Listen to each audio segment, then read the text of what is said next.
and he'll come back for the second. India have won the test match.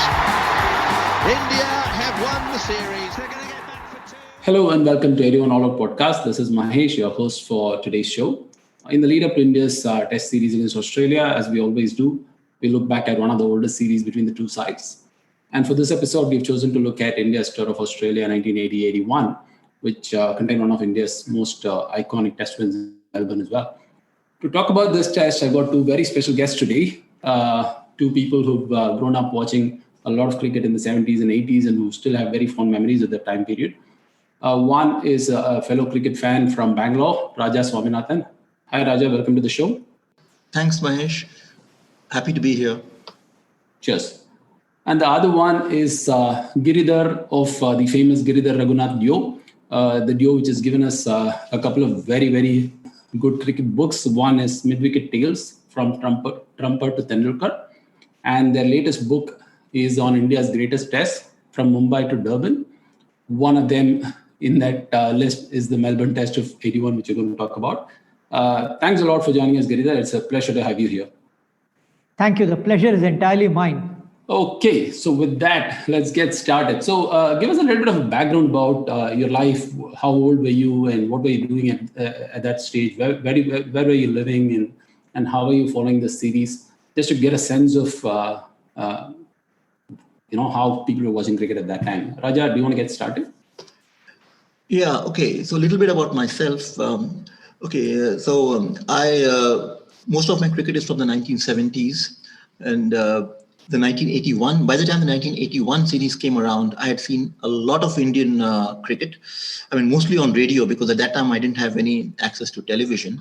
So all my memories of the 70s and including this 81 series, the memories are all from radio only. So I remember the commentary. I don't remember the details of the commentary, but I do remember the commentators of the time. People like Suresh Suraya or Diki Ratnagar or Anand Setalwat, or even the Hindi commentator Sushil Doshi, Narottam Puri.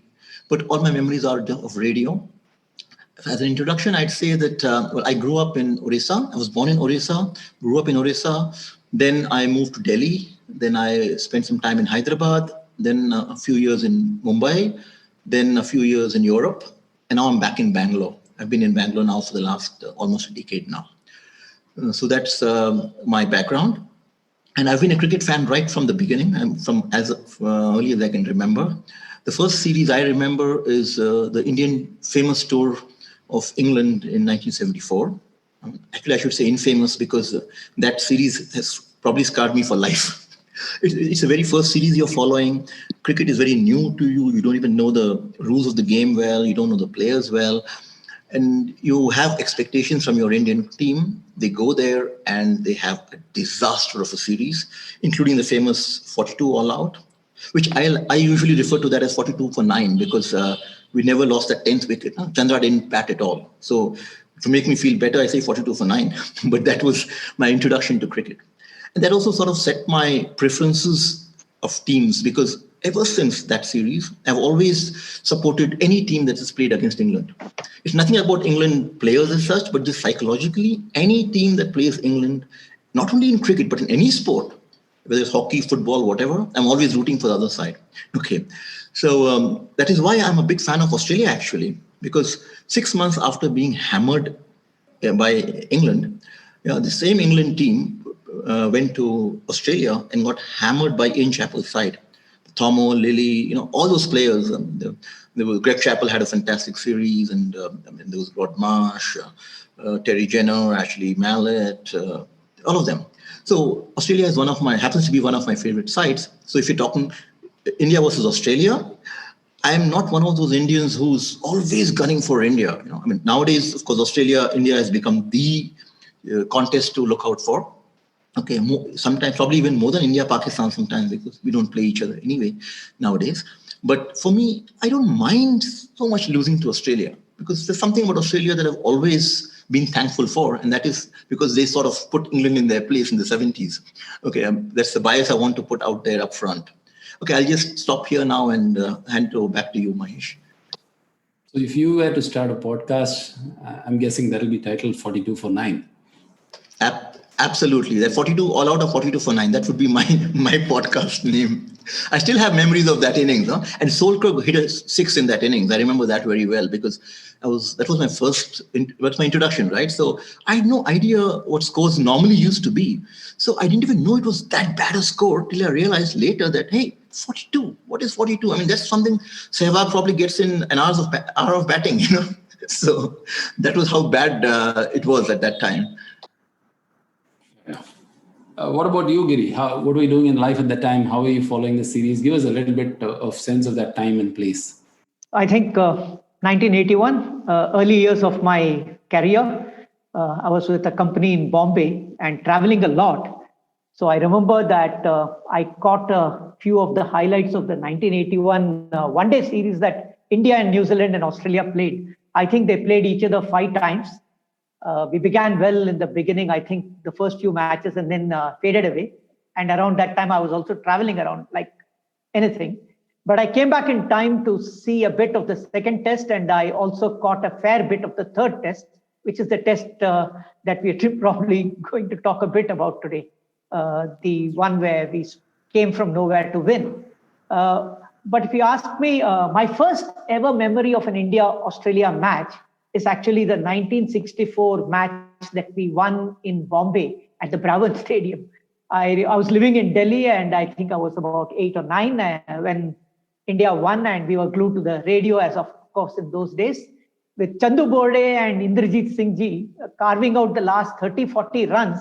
And my father and the man upstairs, the neighbor upstairs, I still remember his name, Gurjar. Don't ask me how do I remember his name, but Gurjar uncle and my dad and me hopping on one leg as India went to some 230 for 8 or something to get that victory. So that's my earliest memory of an India-Australia game. And of course, after that, we went to Australia in 1967-68, followed the game on radio. PM Chakrapani from here went as a commentator. My dad and some of my elder uncles would always talk to me about Bobby Charlton and Johnny Moyes on commentary on the 13-meter band. But my earliest memory, of course, is Alan McGilvray in the 67-68 series. And something I can never forget is his commentary, where he would say, edged, caught, and dropped.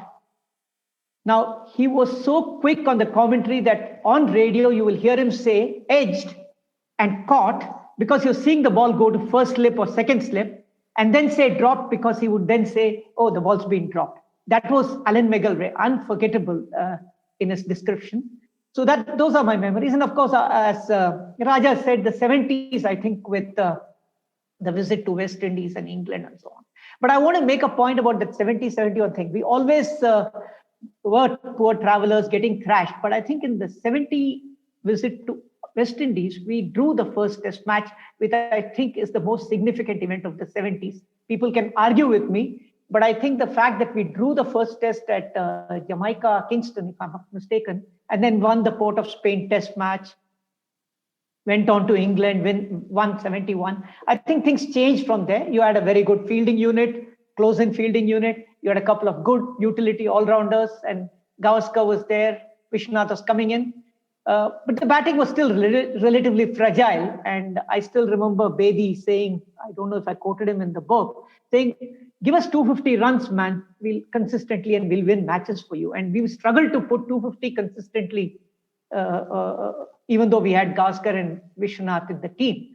So those are memories. And I think we had a very good period between 79 and 80 when India beat a second string Australia here, the post-Packer Australian team here, followed by a victory against Pakistan.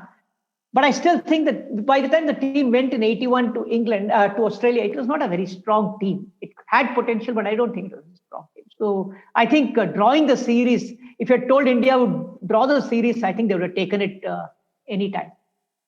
We are very, very lucky to draw the series. So just to pick up on one point that you said, that you came back and you were following the second test, or you said you watched. So can you just clarify how were you following the series? In my mind, I assumed everybody was either watching, following the commentary and reading the newspaper reports or whatever. Did you get some clips as well? Radio. There were highlights that were, there were highlights, 1 hour highlights, that capsules that would come. And I still remember that the one-day series, if you remember, was the time when the Channel 9 had started the best catches of the tournament and stuff like that. So we did get some highlights of the period, if I'm not mistaken. And of course, on the radio, we followed the commentary. So I think there were half an hour or 45, 50-minute capsules, or maybe longer capsules, either the same night or the next day.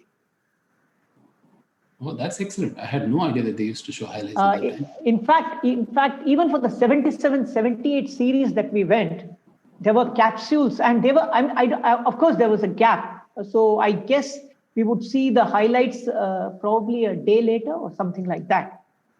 Because I remember there were some couple of very dicey decisions that went, and one remembered seeing it in slow motion, because by then slow motions were there and stuff like that. So I think the highlight stuff had come in then, by then. Okay, fair enough. Okay, just to continue on the point that you mentioned about India having a good run against a depleted Australia at home and then Pakistan. So what is the mood going into the series? And the reason why I'm asking is that even though the series win against Pakistan was impressive, but there was hardly any cricket between then and this. So I think the whole year of 1980, India played 3 tests. 2 of them were the remaining last 2 tests of the Pakistan series, and only 1 test, which was the Jubilee test against England. So it is quite a barren year for India, considering 1979 was an absolutely packed calendar. So how was the lead up to the series in India, in the media? What were your expectations going into the series as a fan? Just give us a sense of the preview to the series.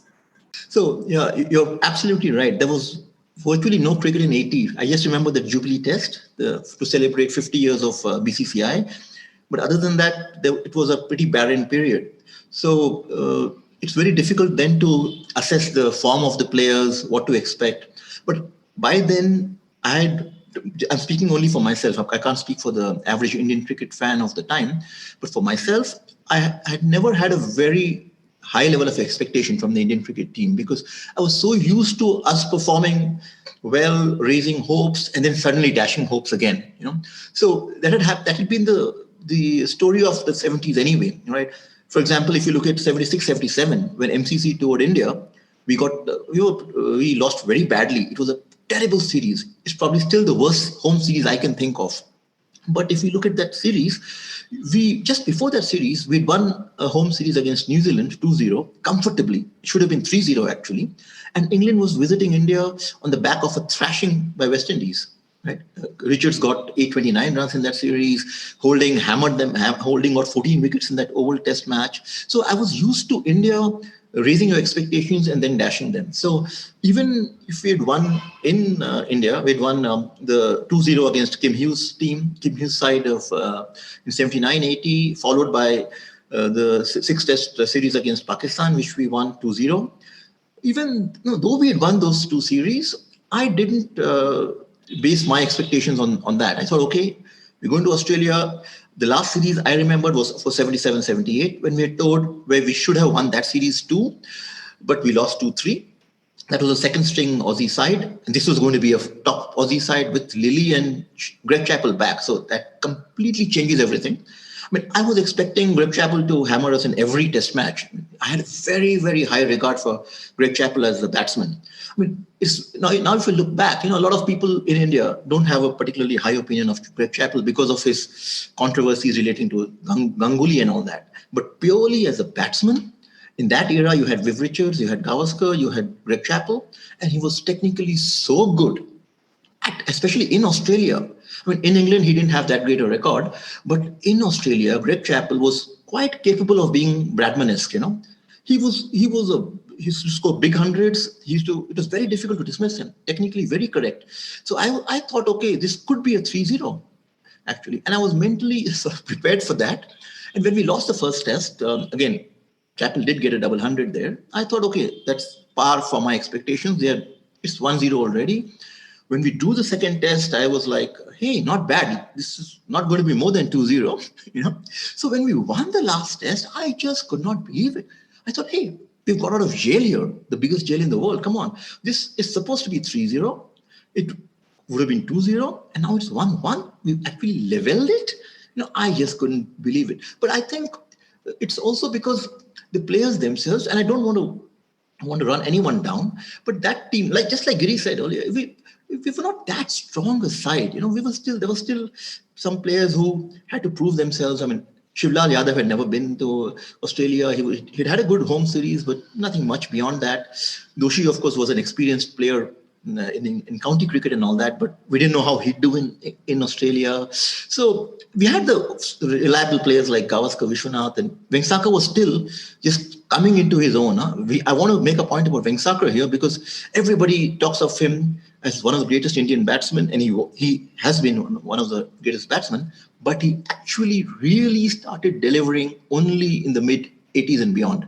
Till that time, he showed flashes of brilliance. He was talked about as a very promising player, much like Rohit Sharma more recently, but he flattered to deceive very often. And I don't mean it negatively because he always had class. There was never any doubt about that. He got into the side as a 19-year-old, because of that Irani Trophy 110, I think he scored in the final, in that Irani Trophy game. But he was not a reliable player in 80-81.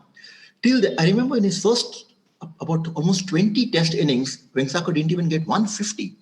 Okay? And he's just a pure batsman, not an all-rounder. But they persisted with him, and he slowly grew. He was, of course, to his credit, I must be fair to him. He was shuffled up and down the order, sometimes opener, sometimes number 6, number 7. But he never, at that point in time, he never settled as a number 3 or number 4 batsman. At that time, okay. Number 4, he became later when Mohinder took over that role, but he was number 3 when Vishwanath was number 4. And he never gave me the confidence at that point in time that he wouldn't get dismissed cheaply. And he always put pressure on Vishwanath, because one moment would be 37 for no loss. Next minute we are 41 for 2 because Chauhan is gone and Vengsarkar is gone. So I'm always a little, I'm always qualifying my appreciation of Vengsarkar.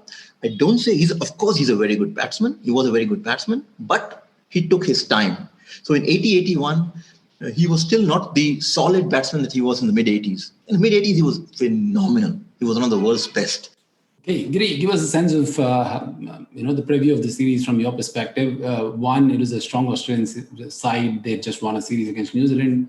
India, like you already mentioned, despite the series win against Pakistan and Australia earlier, were not the favored team to win the series. So there was already a sense of foreboding there. And then you follow that with a thumping sort of loss in Sydney.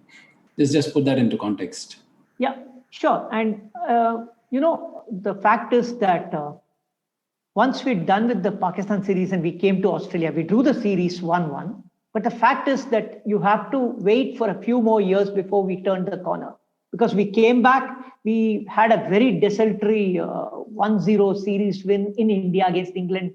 That's just a 1-0 in a 5 or 6 test match series. And then we went to England, we didn't compete, came back here, 83-84, got thrashed by West Indies, forget the Prudential Cup win. So I think over a period of time from about the end of 1980 till I think around the mid-80s, I think the Indian test team was biding its time. It just didn't get that crucial, critical mass of bowling and batting together. A batting that consistently puts up 250, 300 and 300 and a bowling unit that could take 20 wickets.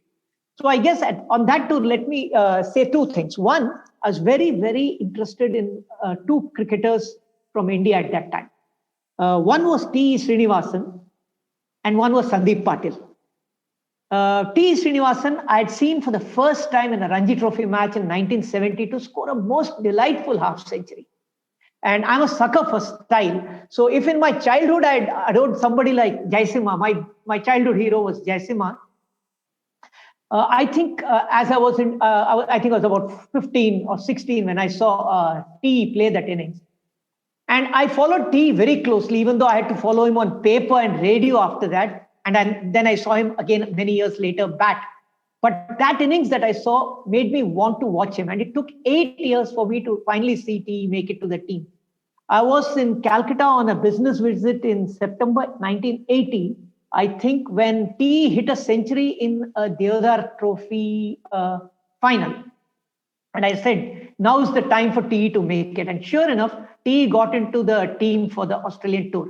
The pity is that TE probably, and I'm talking from memory here, Mahesh and Raja, I think TE played probably 1 or 2 one-dayers only. The first one-dayer, I remember, out for 4 or 6 or something like that, out to Hogg or somebody like that. And then afterwards, nothing till he played the final test match against New Zealand in the second leg of the tour. Then he scored 29. And I still feel a deep regret that probably TE never got his due. I also wrote about this in an article in ESPN when TE was terminally ill, I think, of cancer, and he was just, I think, a year or more to live, and he was terminally ill. And I wrote about players like TE who were tremendously unfortunate to have just played that one game for India, one test, and of course that 1 or 2 one-dayers for India. There's a lot of talk about TE being a motor mouth and things like that. I don't know how far those stories are true, but my co-author Raghu knows TE very well and says that TE was just a wonderful human being. And I thought I'll say that for me, one of the disappointments was I just couldn't see TE play enough either in the one-dayers or the test. That's one. The other guy I wanted to watch was Sandeep Patil. Living in Bombay, I'd seen Sandeep's innings in Ranji Trophy. Absolutely classy to watch, and a bat that made a unique sound. I think in those days, I don't know, people didn't talk of bat weights, but I have a suspicion that Sandeep Patil's bat might have been a few grams more than many other bats. And the way he would hit the ball on the rise back, he was tremendous. And what I want to tell you is, as Raja said, yes, he was a revelation on that tour. But I think if you look at overall that short career that Sandeep had, he's one of the few Indian batsmen whose overseas record is damn good. He went to Pakistan, hit runs. He went to England, he hit that century. He went to Australia. And Richie Benaud described his 174 unforgettably as an innings with pearls around the ground. He scored a 65, he got hit on the head, came back, next test. And I think it was only on that tour, after getting hit on the head, that he started wearing a helmet.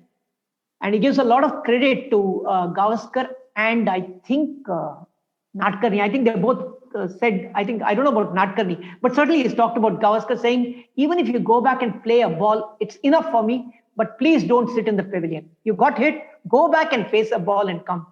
And I think he faced a ball, top-edged it for a 4 and got out immediately. And Gavaskar said, you've done your job. Now you'll bat well. Don't worry. And then that 174, and it went on. I think after that came that one century in England. So I think he was a wonderful bat. And if you look at his records, I think his overseas records stand up very favorably against many other Indians.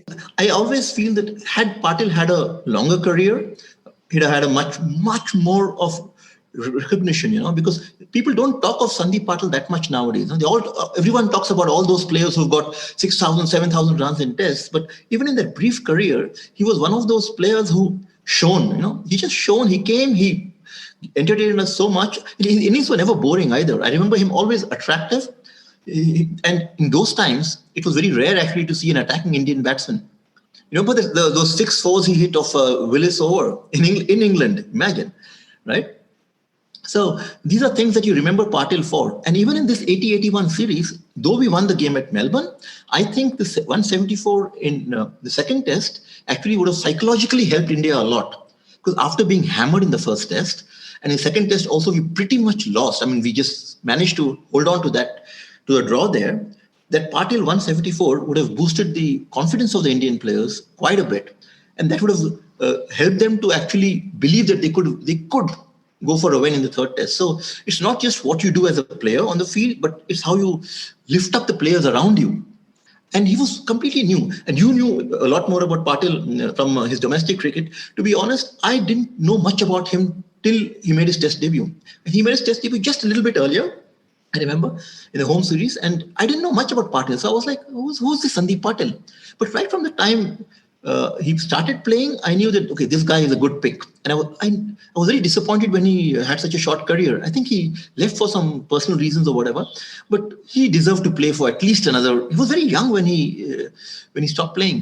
He could have played for at least for another 5-6 years at least, and he'd have easily got 5,000 plus runs, and he would have been a big support for us in the late 80s also. But he sort of just faded away. I don't know, for whatever personal reasons, I don't know the reasons. Maybe you guys know.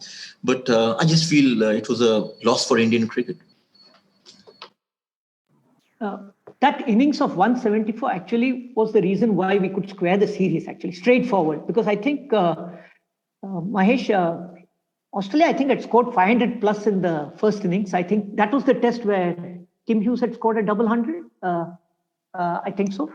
And there was no way we could have saved the match unless we also put up a decent first innings score.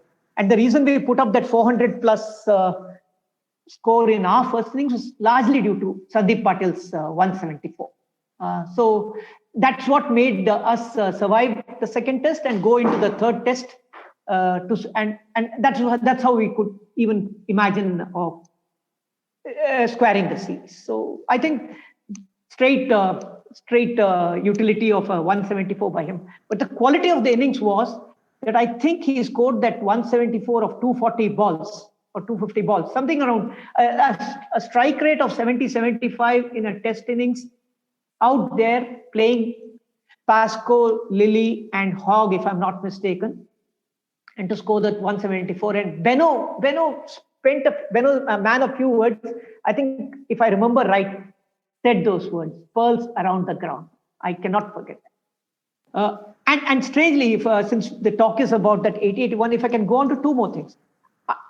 Correct me if I'm wrong, but I think the 80-81 was the series where Lillee and Gavaskar squared off. Because I think India and Australia never visited India after 69. Their next visit was 79. Lillee didn't come. India went in 77-78, which was the time when Australia played their second 11 with Bobby Simpson as captain. So we didn't play Lillee. So I think the 80-81 series was the one where India played Lillee and Gavaskar played Lillee. And the first two test matches, he'd not done much. And even in the first innings of the third test, if somebody can check out the scores, nothing much. So it was all hinging upon a certain kind of, I must do something in the last innings of this series. And Gavaskar was at last getting into his groove, and I think was on 71 when he was adjudged LBW by the unforgettable umpire Whitehead. People talk of a lot of umpiring decisions, but that one, Gavaskar scored again. I didn't edge the ball onto the pad. I played it onto my pad, he said. So that's Gavaskar. And the other one was Vishwanath, very worried about his form. He'd had a run of poor form even from the previous series. Wasn't doing well here. And true to Vishwanath, he comes up with a century that wins a game for you. And I think it's some kind of a record that I think every one of Vishwanath's innings, such innings, has resulted in a victory for India, or at least saving a game. I don't think he's hit a century in a losing cause, if I'm not mistaken. If you go to, in my book, I've given a reference to a YouTube clipping of the highlights of that game. And I saw it for myself as Raghu and I were researching and writing our book. And you'll notice that many of his hits in this century of 114, it's a clever innings. It's not Vishwanath at his best. It's Vishwanath past his best. Let's accept it.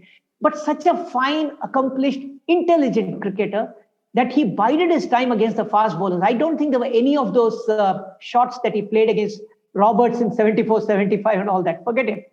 I think many of his runs came from Yardley, and if there was another spinner, I don't remember. It was against Yardley and some other spinner, and he bided his time and took his other runs here and there from the fast bowlers. I think Jim that was Jim Higgs, the leg spinner. So Jim Higgs, the leg spinner. So I think it was a very, very, it was an innings. People say about eschewing your ego and doing something. I think that innings of Vishwanath was an innings of great character. A man who knew he was not at his best, a man perhaps reconciled to the fact that he was beyond his best, and a man who was deeply worried that I cannot be doing this again and again, and then squared up and buckled up and hit a century in a winning cause. I think that match had bravery also. If I can just add a couple of things. You had Shivlal Yadav bowling a whole day with a broken toe. He took a yorker on his toe and it was fractured.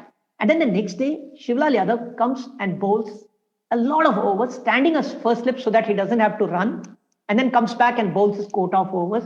He was in no condition to bowl in the fourth innings, of course. Dilip Doshi, meanwhile, also picked up and was limping, walking wounded. And of course, you know about Chappell there picking up the groin strain. And was it a groin strain or hamstring pull? I don't remember now. Hamstring. And taking injections and people saying, no, he won't do it. And he comes and takes that 5 for 28. And you must watch the highlights, of course, again on the YouTube. It's available. Got an epic highlights. And one of the things that I noticed is like you said, right, how intelligent Vishwanath was.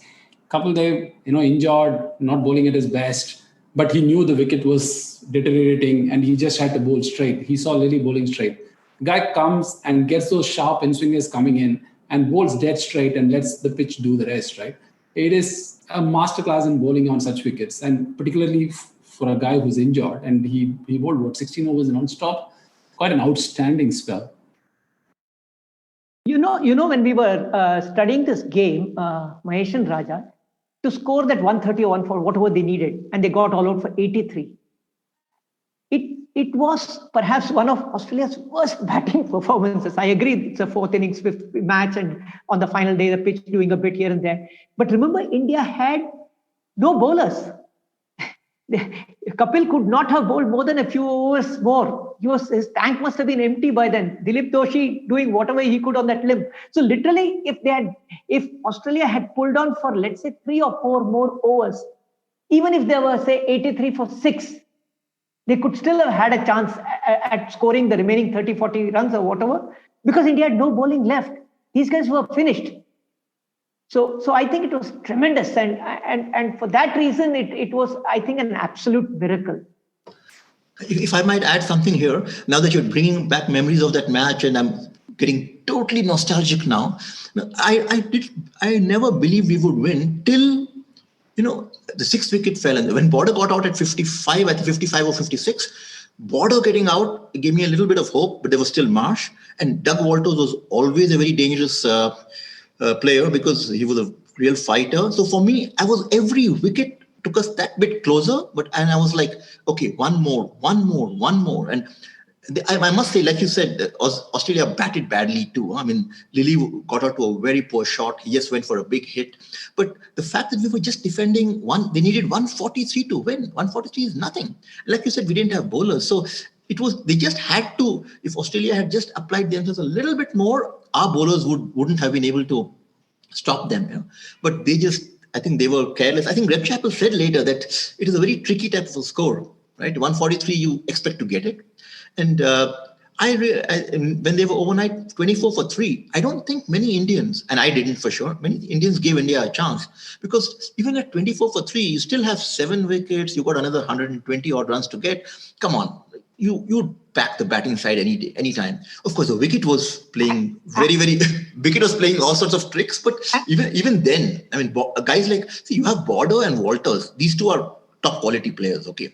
So if one of them had hung around there, and both of them are capable of digging themselves in, there was plenty of time, so time was not an issue, So for India to win, and especially now, again speaking for myself, being so used to India losing the initiative in a game, like to snatching defeat from the jaws of victory, I was very used to that. Okay, I was never used to snatching victory from the jaws of defeat. So it was such an exhilarating feeling at that point in time. I was like, hey, we actually got them for 83. I couldn't believe it. Like you said, it was just one of those days. Chappell, everybody just raised his game. Chappell was just superb. I don't think he bowled any loose deliveries at all. He was just on the ball, every single ball, attacking the stumps, didn't give anything away. Okay, so everybody spirits just got lifted, I think. I mean, I'm just listening to you is just bringing back all those moments to me. All that.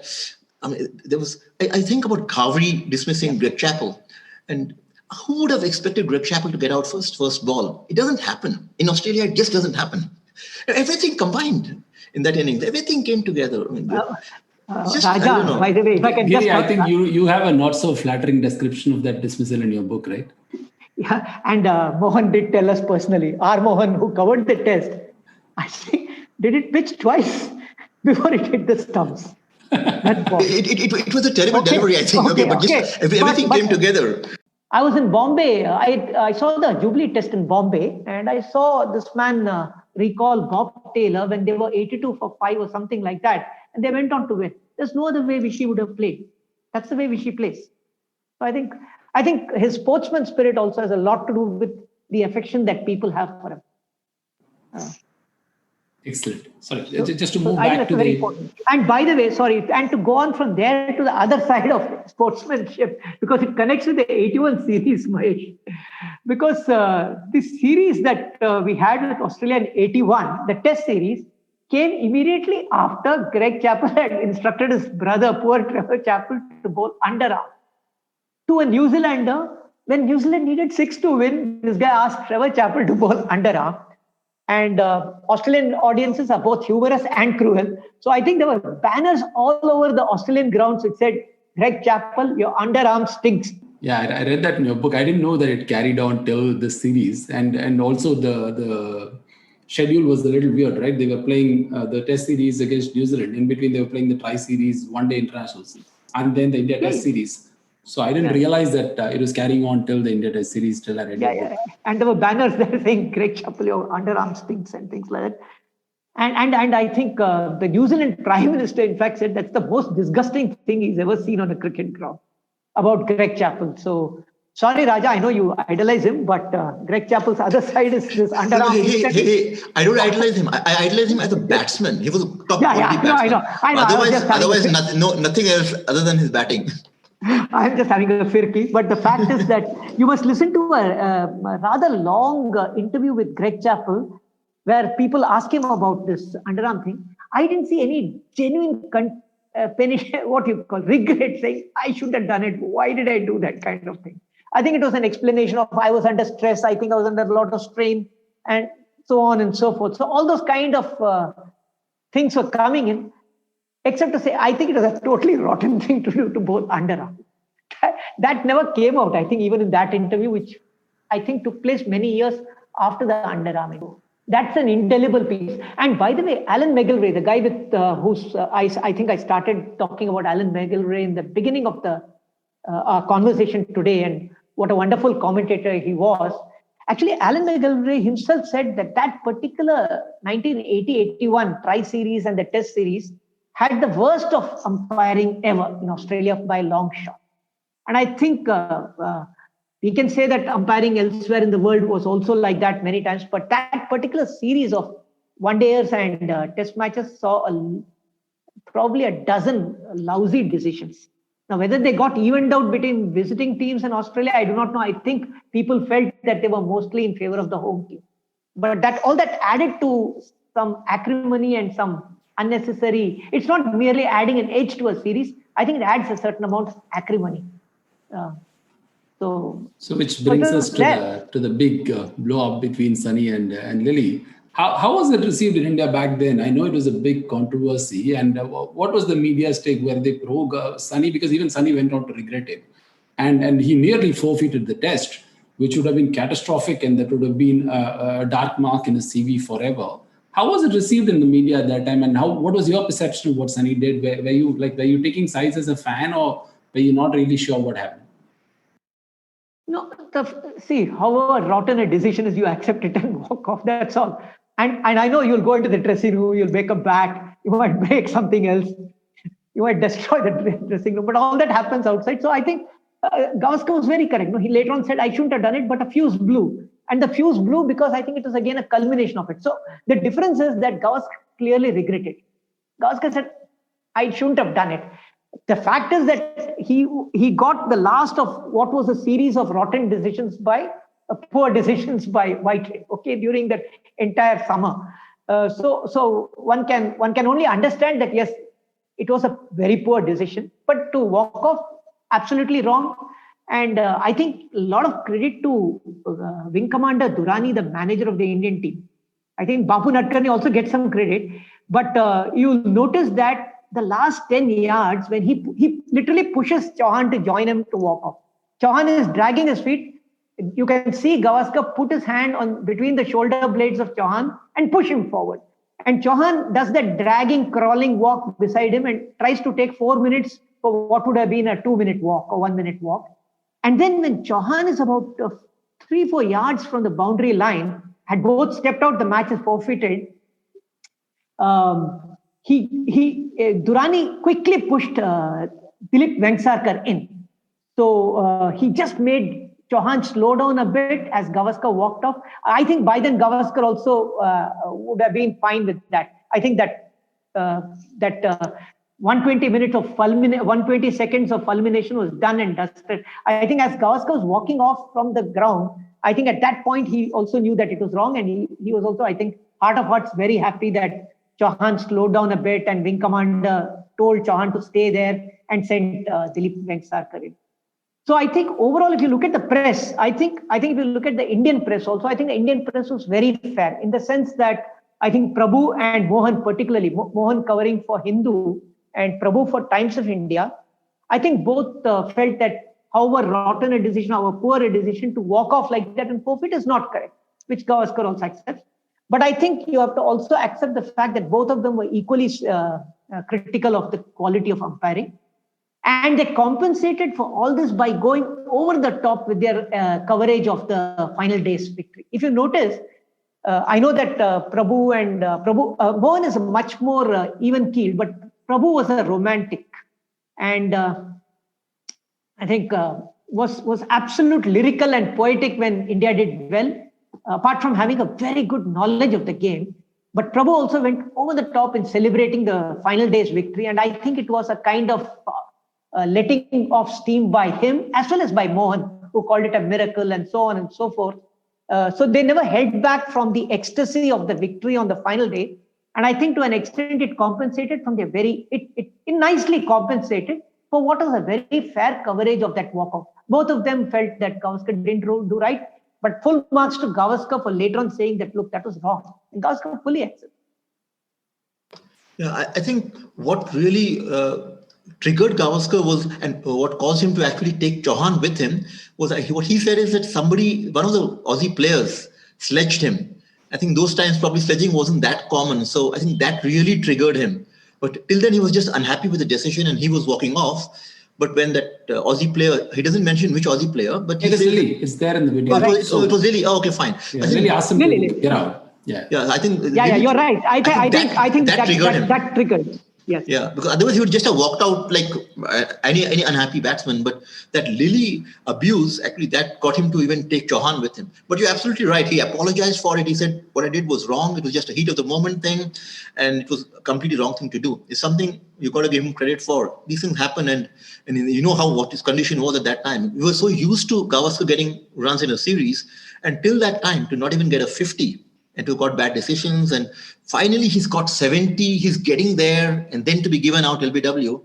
Yeah, if I were in his position, I'd probably do the same thing. But also talking of coverage from the media, because we used to get the Statesman, the Calcutta edition of the Statesman. You know, I was then in Orissa, so when we used to get the Calcutta edition, I think it was Kishore Bhimani at that time, I'm not sure, but he used to write for the sports page for the Statesman. He also gave a very fair representation of the events. He was not at all approving of Gavaskar's actions. And yeah, I think in those days, journalists probably said it like it was. So he also said this. He said, okay, it's a game. You get bad decisions and you just have to take them. You got to accept them that, that's how it is. Umpires can make mistakes. And everyone gets bad decisions sometimes. It's not done intentionally.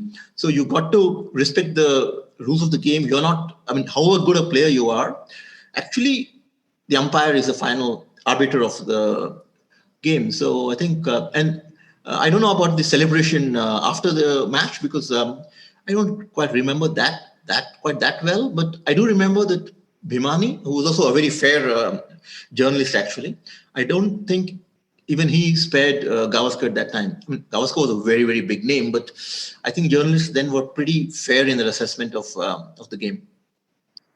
Talking of that reaction to the win, how I know you mentioned about Prabhu's writing in the book as well, and how Prabhu was very flowery in describing that as one of the historic wins. And rightfully so, one, because it came against a very strong Australian team in Australia where India typically did not do well.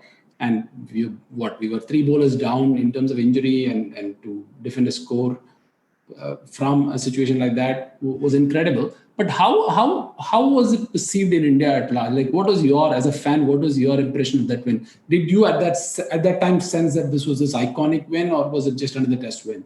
To be very honest, I was thrilled, obviously, at the win, but I don't know whether it set the stage for a complete change in Indian mindset or something like that. Because if you remember, right after that, we went to New Zealand to play a 3-test series, and we lost that series. Huh? In fact, we lost the very first test after this MCG game. It was, I think, at Wellington, in the very first test of that New Zealand tour, and we were chasing something like 250. And we lost by about 80, 90 runs. So I don't think that this particular MCG test made that much of a difference to Indian psyche as such, as a cricket, as in giving Indian cricketers confidence. But I think what it did do is that it made us, as cricket fans, it made us realize that this team was capable of doing stuff. You know how it is. It's like that Port of Spain win in 75, 76. Till then, you have a certain impression of the Indian cricket team. You have ups and downs. And when that Port of Spain win happened in 76, suddenly you felt, hey, these guys can make things happen. And that's what happened with 80-81 also. Just like the Port of Spain win, where you had Gavaskar, Amarnath, Vishwanath, Patel all getting together and winning us that test match, unbelievable win at the Port of Spain. Just like that, here I felt that, hey, these guys have completely, from a losing series, they made it 1-1, and now we're at level. But then I don't think, some people sometimes hype things up too much. Huh? They say, okay, because of that, Indian cricket went on a different trajectory and all that. I think that's too much of an exaggeration. It was one of those completely unexpected and therefore extremely thrilling wins for a cricket fan. But did it make any difference to Indian cricket performance as such? I don't think so. Okay, I say this as a person who was waiting to watch an Indian test win in Australia since I was born. So this happened before I was born. And I had to wait till 2004 when Dravid and Lakshman and Agarkar got us the victory in Adelaide. And that victory was so iconic. NDTV was showing the last 3 or 4 overs live on their news network.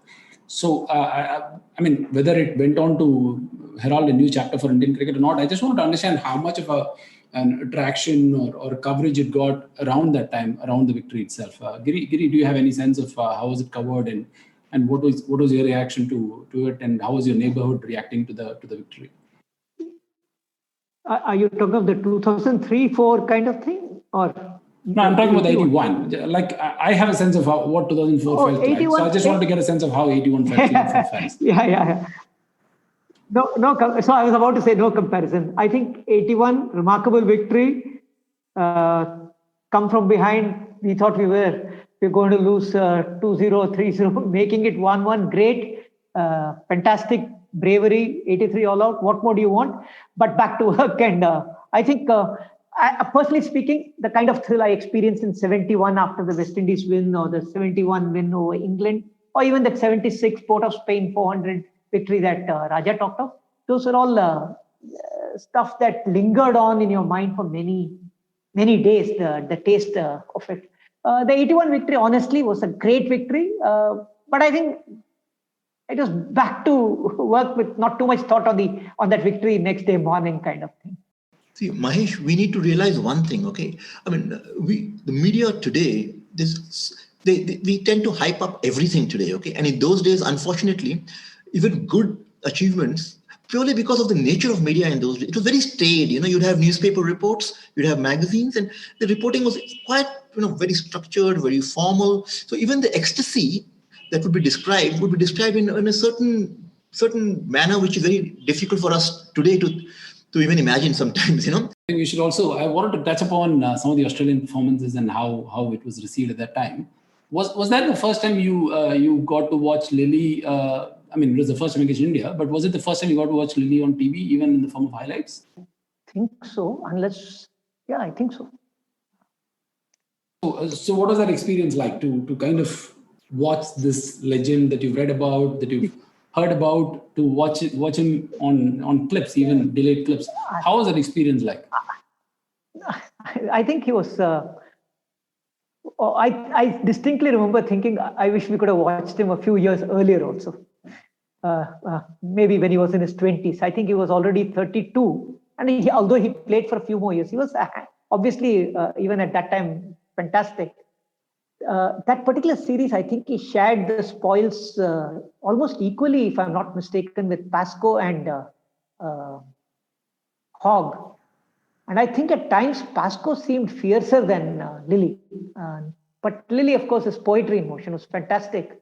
So very, very thrilled. Because we got to watch Thompson in 77, 78. When India went to Australia in 77, 78, we got to watch Thompson. Thompson was the only guy in the top Australian team who had not gone to Packer. And therefore, he played for Simpson's Australia. And we got to watch highlights with Thompson and his slingshot bowling action, where his right arm will start from his left buttock and come around and finish up, as he bowled. Unforgettable. Lillee was much more conventional, straight. Imagine a guy coming back from serious back surgery and doing all that. I'm just trying to think whether we saw any clippings from, those short clippings for the earlier games. I'm just trying to remember whether I've seen him, because when I was in college, we had an arrangement with between India and Australia, where the highlights used to come to India. I'm just trying to remember. Can't remember offhand which one what. I remember seeing a Australia-New Zealand series. Did they play a series in 75, 76, Australia and New Zealand? And I remember seeing some highlights of that, but I can't remember Lillee bowling. My memory is 1981 Lillee bowling. And of course afterwards. And how about watching Kim Hughes? Because he was quite an attractive batsman to watch as well. And his double hundred was quite a scintillating innings, very, very fluent, and he also plays spin quite well. Did you? How was he quite popular in India at that time? Because he happens to be an attractive player. He came to India. He embraced India quite well, unlike other Aussie cricketers of the generation. How was the experience of watching Kim Hughes? Yeah, well, I had a very high opinion of Kim Hughes because in that series in India, he had done very well. In fact, I think he was the top scorer on both sides, if I'm not mistaken. Almost every innings he was contributing. And this was a side which always had its back to the wall. It was a very weak Aussie side which came to India, completely Packer depleted. And we won only 2-0. But I think that team would have gone back with their heads held high because they had virtually no experienced players. I mean, there's just Kim Hughes, and even Border was quite new at the time. I think they had Dimmock, who was somewhat experienced, but that was it. And Hughes really did a great job in that series as a batsman. He played. He was also very young, actually. He also had no experience of Indian conditions, and he played spin wonderfully. I remember him playing Doshi very, very well. So, as a batsman, I had very high regard for Hughes. So when we went to Australia for the 80-81 series, I already sort of knew that he was going to be a thorn even then. So that double hundred didn't surprise me at all. Of course, his captaincy came by the time he was not captain. He was Chappell had the captaincy. But I want to talking about Aussie players in that series. The one who really impressed me was Pascoe. I mean, even Giri mentioned that Pascoe was almost as successful as Lillee. I think Lillee got more wickets, but Pascoe was very dangerous. I mean, he was a nasty bowler. Apart from that bouncer which got Patil on the head, even otherwise, Pascoe was. I mean, Lillee, Hogg. I don't remember Hogg doing too much in that series, but Lillee, Pascoe together, it was like you want to see Lillee off, but then you have Pascoe to deal with. So it was like you had Holding Marshall. That way you had Lillee, Pascoe, and I think Pascoe didn't have a very long career either. I think he disappeared after about 3 or 4 years, but he was another of those guys who had a shot, but brilliant. But he was one of those bright stars. So. A lot of people talk about Lillee all the time, and of course Lillee was a great bowler. But Pascoe also deserves some credit. I think we shouldn't forget him. I think, if I'm not mistaken, he got a lot of key wickets. I think he got Gavaskar out also a couple of times. Probably Vishwanath also. I remember him clean bowling Vishwanath sometimes. So he got pretty important wickets in that series. So I think for me, Pascoe would be the cricketer of Australia. Apart from, of course, Greg Chappell and Lillee, who were anyway the biggest stars. Hughes, of course, we knew what to expect. And Pascoe, I think if I'm not mistaken, he had also gone to WSC. He'd also gone to WSC. So we didn't have. I didn't know too much about him. I think he played in England in '77 on the disastrous Aussie Ashes series in England, and he done well even then. So he was one of those players who I don't remember Pascoe ever failing. Surprisingly, he played only one test after the series. Apparently, he was injured and he wouldn't come back or whatever. But he seemed to have been a really exciting sort of talent. He was a nasty bowler. I mean, people like Len Pascoe, Sylvester Clarke. You don't. These are the names that don't come top of mind when you think about really fast bowlers, but they were quite dangerous bowlers. So I think as a batsman, without wearing a helmet in those days, you wouldn't be very happy facing Pascoe. Excellent. Okay, I think we've covered pretty much a good chunk of that series. If I have to ask you for, let's say, the three lasting memories that you will carry from that series that you still remember pretty well, what would those three memories be, or three moments, three images, whatever it is? Just pick the top three that comes to your mind. Gavaskar's walking off with Chauhan, and then I think Chappell getting bowled by that ball by Gavri, and I think the final day. Kapil's spell, I can't say any three lasting things. The way Kapil and Doshi bowled India to victory. That would be my memory. Yeah, I'd my three memories would be two of those which Giri has mentioned. Yeah, Gavaskar walking off, that one, and of course the sweet feeling of the victory at the MCG. But instead of picking the Ghavri dismissal of Chappell, I'd go for Patil's innings, because that 174, I still remember the way he batted. I mean, it was all radio commentary for me. I must say that. I didn't get to watch it at that time, but I wasn't used to India dominating, any Indian batsman dominating. This was well before, today we are used to Sehwag and all that. I mean, Sehwag completely changed the way India bats. Okay, the way batting happens nowadays. Raja, sorry. Apologies for butting. Yes, Raja. If you look at it as a series, definitely Patil's 174. But I thought, from the third test, I just thought the sheer irony of the world's best, one of the world's greatest batsmen getting bowled by that kind of a ball, I thought should be. Yeah, so he asked for three. That's all. He asked for three memories. He asked for three memories. Had he asked for four, I'd have probably picked the Ghavri Chappell thing too. But I can't forget Patil's batting. Like you said, 174 of 250 or balls or something. I mean, that is in those days unthinkable. Today you can get that with the Ben Stokes and all that. But in those days, 174 would normally take you 450 deliveries, something like that. It would be a built-up innings. And this guy was hammering the ball everywhere in Australia. Lillee, Pascoe, come on. And I hadn't even heard much about him before that. So for me, it was like, what is happening here? So like, we're not used to India scoring those many runs in India. Forget about in Australia, against Lillee and Pascoe. It's not like they were playing against this Packer impoverished side. This was Lillee, Pascoe this was at Adelaide, right? Yeah. I mean, it was an unforgettable innings. I think that innings needs to be held right up there. When people talk about Indian if you make a list of the top 15 or 20 innings by Indian batsmen, I think that innings should make its place in that list, because in the history of Indian Test cricket, I think it was that type of an innings. Absolutely fantastic. So for all those who are quite young and who probably haven't heard about the innings or have read about it but haven't watched, please go to YouTube, check out the innings. The crunchy drives, the crispy cuts, they're all there. And like Giri mentioned, the sound that the shots make of his bat gives some indication of the weight of his bat as well. It makes a very crystal clear, distinct sound, something like what we used to see with Lakshman, our generation earlier. A very distinct sound which was unique even in that time. You should also check out some of the YouTube clips of the Kapil Dev spell. They're quite gives an indication of his determination plus his cricketing smarts. And one of the things that I noticed on the video is when he takes the first wicket on coming back to bowl, he was so tired. He was all over the place in terms of his action. And even when the umpire gives the verdict out, he didn't seem to celebrate much. But as he was getting more wickets, he got a greater stride and he was bowling with a probably more compact action. You could see all that energy and the adrenaline was driving him.